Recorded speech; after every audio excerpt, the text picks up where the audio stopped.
I cannot see a single piece of marking. After yesterday's exhausting hike and putting up the tent in the dark, I wanted some rest, but I woke up early in the morning to this.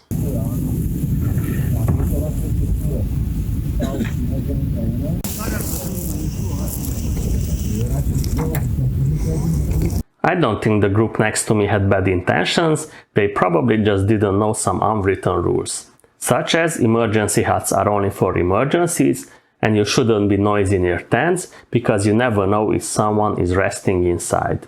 After asking them, they became silent and I went back to sleep immediately. Let's see what happened next. I haven't slept before in such cold with this sleeping bag and this mattress. There were about 5 degrees during the night inside the tent, but they passed the test relatively well, there were no problems. The only problem I had was with the wind draft inside the tent, but on a trip in Iceland I came up with a solution for these situations and I've covered this part with the Z-seat. Today it was supposed to be nicer weather, but it's not exactly like that. The sun is coming out sometimes, but it's quite cold, 8-9 degrees. The other problem is that I think that I forgot one of my dry bags at the ascent from the lake. The third problem is that I have no more dry socks. I will move the tent to the only acceptable spot. It's not that bad, there's only some condensation on the mattress. And here's where I slept. There were the guys who yelled in the morning. And there's the new spot for my tent. Well, on this trip I have no luck with the weather. I moved the tent to a better spot.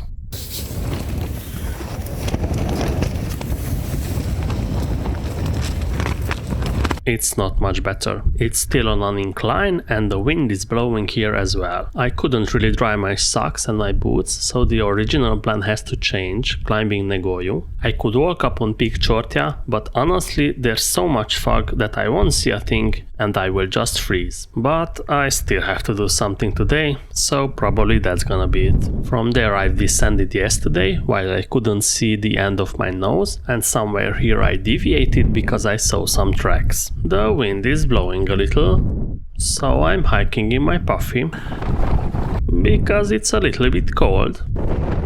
I'm almost on peak Scara, the wind isn't that wild anymore, only at the camping spot. Anywhere else, it's better.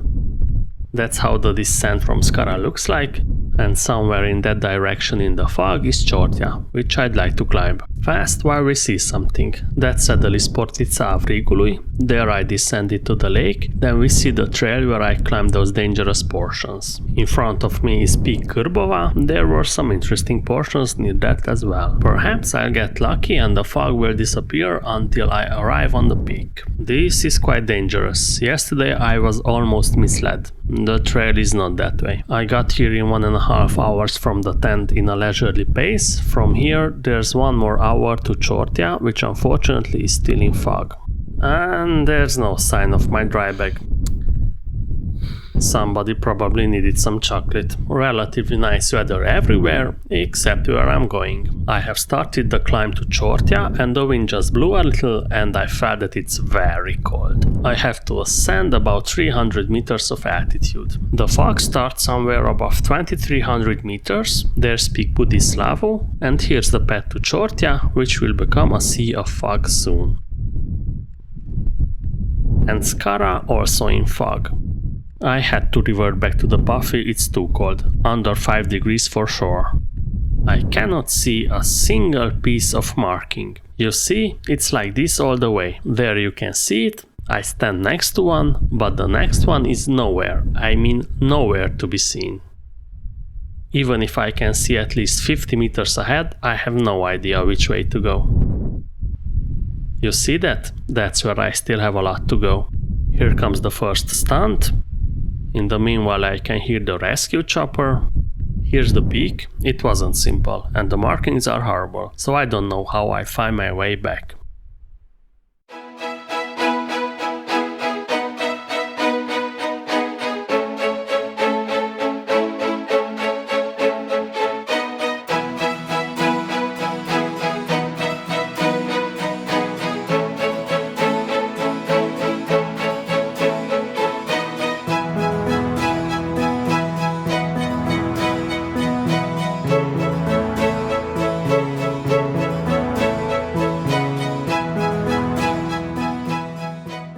I reached Peak Ciortea, the highest point of our backpacking trip. Unfortunately, we can see nothing around.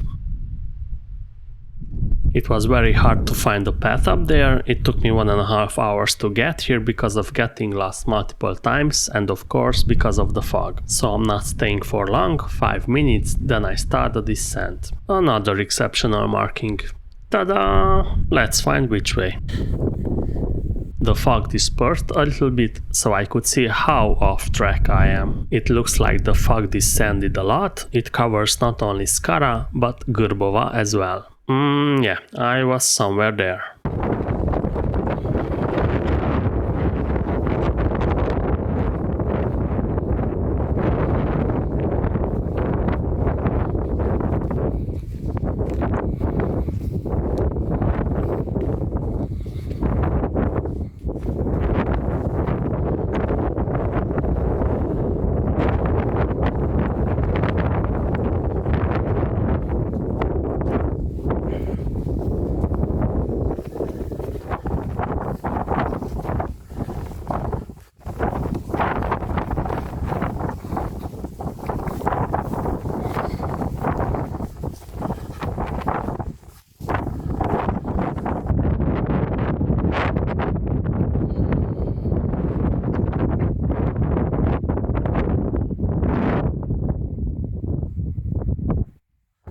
I needed less than an hour to get back at the crossroads.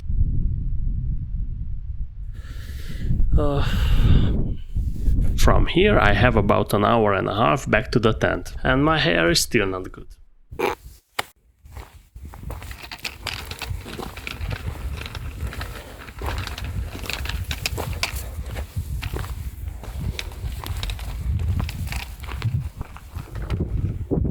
You can see nicely the ascent to Scara. I started the ascent 25 minutes ago and I'm almost on the peak. It's much easier without a heavy pack. At one point the wind started blowing hard, but interestingly enough here on the peak it's quiet. I will get back shortly to the tent, at least if the wind didn't misplace it, and as you can see, fog and wind again. Scara saddle, that's the way I love you.